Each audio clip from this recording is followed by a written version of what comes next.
With the summer wrapping up into the next school year, the Cobblestone is reopening the ballroom doors after over 30 years of a danceless dance floor.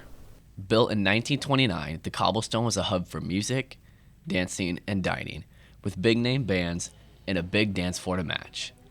After its closure in 1986, it remained vacant until 2022, when renovations on the building began. Co-owners Natalie Schumann and Jen Husted gave updates on what's going on this summer.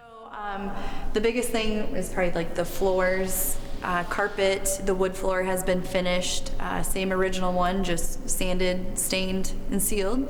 All the barn doors are installed. We've got the bar finalized and finished in here, and tables and chairs. Yeah. Got the accent of tables and chairs now and the linens on them. Beyond the ballroom's grand new decor, students can look forward to events in the works. You know, we've thrown around lots of different ideas to bring people in and kind of. We talked about doing like trivia. We have an organization that's going to do like a bingo night. The Cobblestone Ballroom is set to open October 5th with the Senders, a band that previously frequented the Cobblestone, being the big opening act. So that'll be kind of our open house, grand opening, let people come in and see the ballroom and check things out. Start making memories. Mm-hmm.